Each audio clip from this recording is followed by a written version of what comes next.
So a lot of people have found that utes such as my Ranger simply run out of payload and space, and they're looking for alternatives such as this Fuso Canter, which is a large purpose-built 4x4 truck. Now, it is a very capable off-road vehicle, but it does require some different driving techniques, and I've come here to Getabout with Chief Instructor and General Manager Carl, and he's going to show me how to drive one of these things off-road. Alright, so I've just got up into the canter. First thing I'm going to do is adjust my driving position. The seat can slide forwards, backwards, and I can adjust the seat angle, and the steering wheel actually is tilt and reach adjustable, so I'm going to have it about here. Now Carl, what were you saying about steering wheel grip? Yeah, generally in most forward control vehicles you tend to bring your hands down a little bit from the 9 and 3 position down to relatively about the 4 and 8 position. Okay, it just seems to be a little bit more comfortable when you're driving along, especially on the highway. Okay, cool. Alright, so other than that, it's pretty standard Japanese type vehicle. There's a 5-speed manual there. The switchgear looks exactly like it would in a Mitsubishi or a Toyota or anything else like that. There's the usual 3 pedals there. So I'm just going to start it up, clutch down. Off we go. Already got it in gear. Park brake off. And off we go.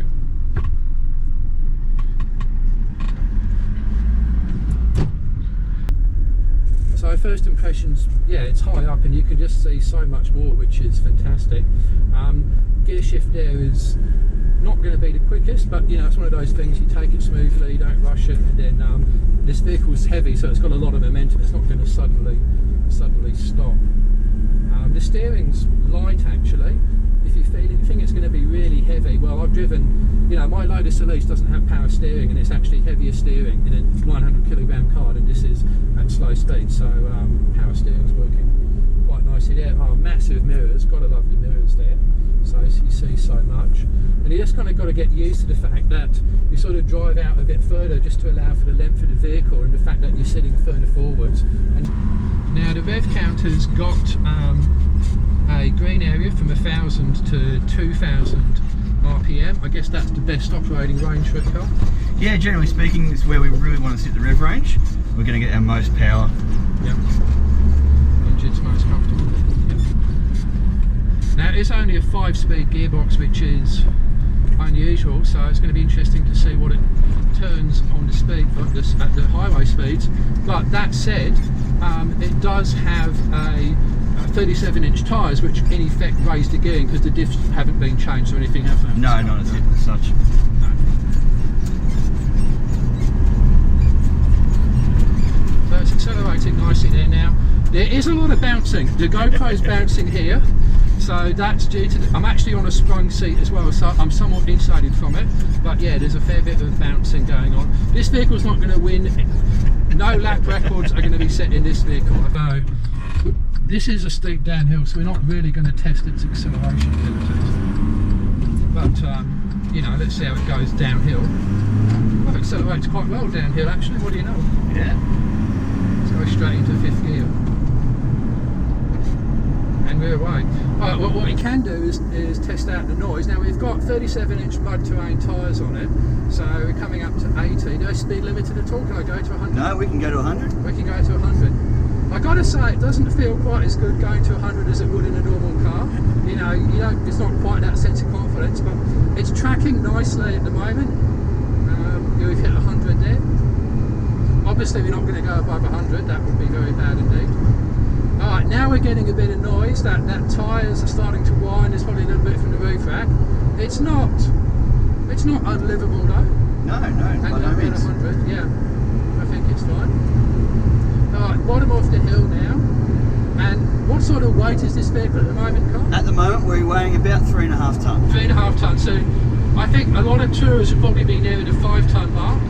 Now, I have my foot to the floor in 5th gear, and the speed is winding back 90.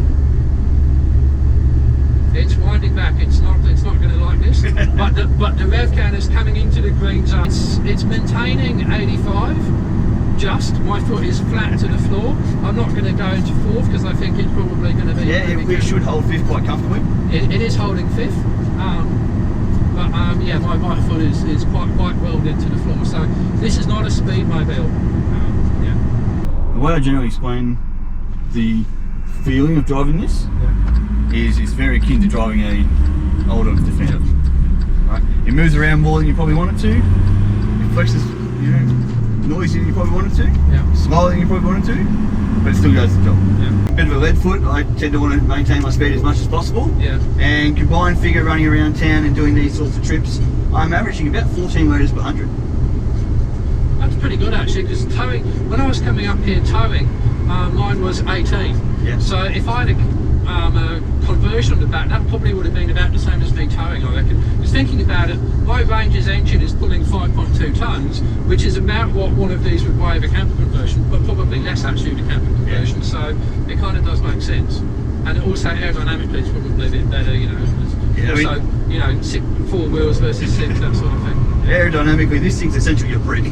Yeah, but the Ranger towing a caravan is not great either. It's 2 bricks like, in tandem, so yeah. Yeah, so this is a flat piece of road, yet somehow the Canter manages to find bumps which clearly weren't there yesterday. So there's obviously been a bit of rain overnight because the roads changed when I drove it yesterday. But it's not uncomfortable. It's not like you're bouncing around and you know your guts are churning. It's not like that.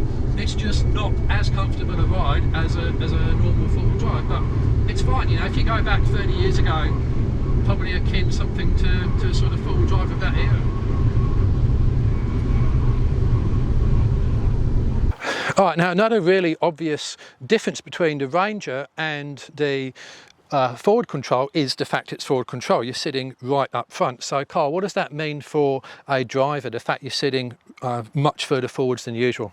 Yeah, so essentially what we're going to have is the driver seating position is directly over the suspension. So you're actually going to feel the undulations, you're going to feel the corrugations and the bumps a lot more than you would in, say, a dual cab Ranger. The other thing is, because we've actually got the larger suspension, it's going to be heavier duty. It's not going to be as supple as you would expect in a normal dual cab or any other wagon based vehicle. So you are going to feel the ride a lot more. But you are going to get better visibility because you're right over the front. There's no bonnet there, but that's going to feel a bit weird, I guess, as you're going up and over things, because it'll be a different sensation as opposed to being back halfway between the axles almost. Yeah, most definitely. So you really get a good sense of perspective when you're coming over an obstacle, nice clear visibility, but it does feel a little unnerving until you get used to it, actually raising yourself up and over, say, a drainage mount, for example. And you're going to be sitting that much higher up because your headline's going to be about there, whereas in the Ranger it's going to be quite a bit low down. So it's going to make quite a difference, isn't it? Most definitely. Yeah. And also height. How tall is this thing? So maximum height at the moment is 2.7 metres. 2.7. So my Ranger, with a roof rack, slightly taller tyres and suspension, is about maybe 2.1 metres. So this is another ½ metre higher again, and that's going to make a difference getting under branch. The Canter is a part-time four-wheel drive, so it runs two-wheel drive, rear drive on the road. You can go into four-wheel drive high range with this button here, and then there's also low range, which is four-wheel drive, which is another button, and there's manual locking hubs.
I'm just going to go into second low and just let it idle through.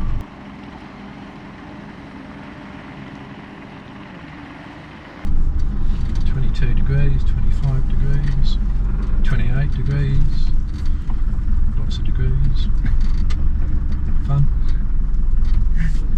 29, ooh, we've got a high, 29. Might start to turn down at that point.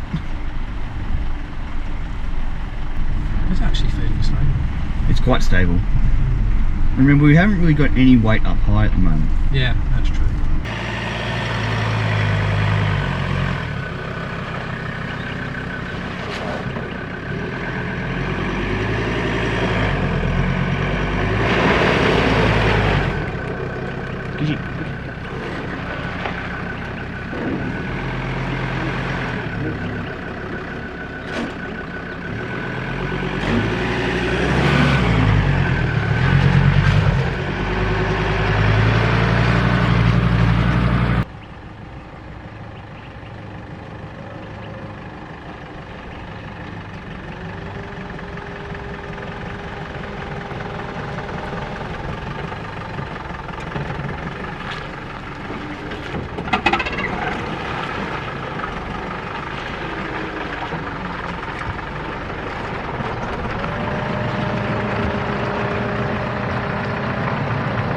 Just take my foot off the pedals first low, and we're just going to see what happens. So first of all, I've got better visibility. I can see more of what's happening than in the Ranger for sure, because in the Ranger I couldn't see that. Right here I can see it far more easily, so that's great. And over the top here I can lean forward. I can still see in the Ranger be nothing but sky at this point. And yeah, we're just coming over now. What's also helping is the fact this has got a 200mm longer wheelbase, and that means that the wheels aren't in the same position going up over ruts and rocks as a normal four-wheel drive would be, which often is an advantage because the standard Range or whatever else would, Hilux, Everest, would start to scallop out the ruts, whereas this would miss those scallops because it's got that longer wheelbase. So often that's an advantage. Now obviously there'll be some points where that's a disadvantage, turning circle for example and other points, but horses for courses. Now one thing you do have to be careful about is the height. It's at least half a litre, maybe 600-700mm higher. That's why it's got a brush bars at the side, etc. So if you do much for driving in Australia in forest areas, sooner or later you're going to need a chainsaw, and that's going to happen more frequently with a vehicle like this, which is a little bit wider and certainly a lot taller and can't turn as tightly as something like my Ranger. So this is actually quite an interesting chainsaw, Carl. Yeah, so essentially what we've chosen to do is actually carry a brush cutter. Yeah. You can get them in petrol or electric these days, battery operated. Yeah. Anywhere extendable from 2.5 metres up to 5 metres. And it's just a nice, easy option to be able to trim those trees without having to climb all the way up on top of the roll cage.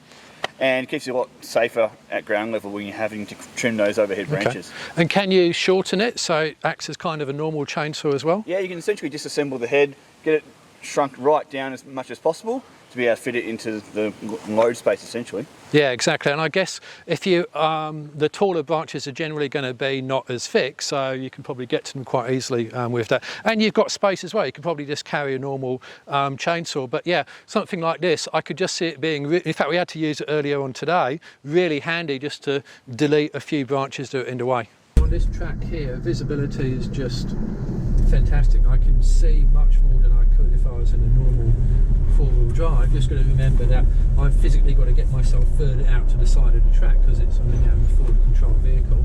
But really it's just a case of, you know, just second load in this case, feet off pedals, let it idle through.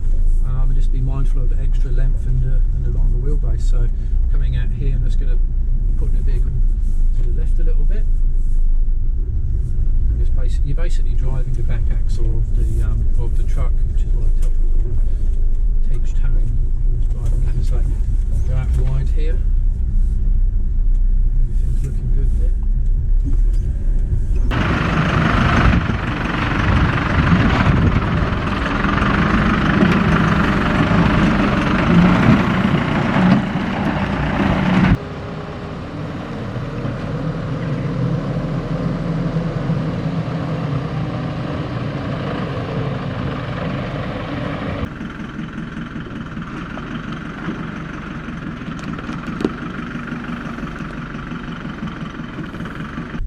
controller, but it is full lock there. You can just see, got my foot over the brake, so I'm not using the accelerator, just seeing how usable that is.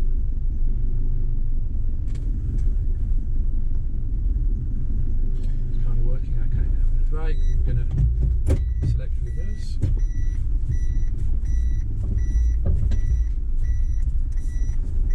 Mirrors are great here because I can really see.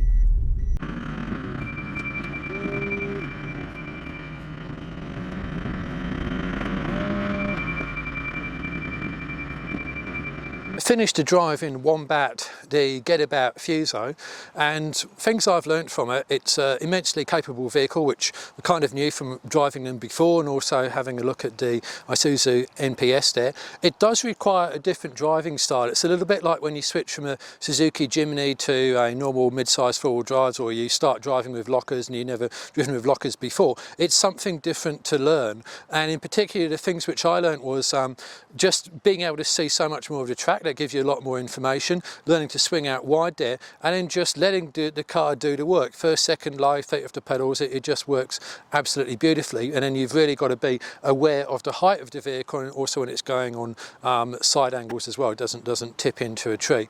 And I guess on freeways, look, it's a big vehicle. You can see a lot of stuff. It's not that fast. But other than that, yeah, I'm really impressed with it, and I could. If I quite wouldn't mind one of these in the garage actually. So Carl, you have taught a lot of people to drive in these, coming out of normal four-wheel drives. What do you find people struggle with, they find easy, and tips for beginners? Yeah, so essentially, probably the biggest thing, once you get past the physical size difference, Yeah. right, you get used to the dimensions, the overall height, it's really about getting comfortable with the capabilities. They've got to actually have a bit of trust in the vehicle that it can do everything they want it to do. They can go the places they want to go. It'll get into the areas that they want to travel, and that it just takes that, like you've experienced today, that little bit of calm and patience to get used to the way it does all the different terrain and tackles all the different terrain.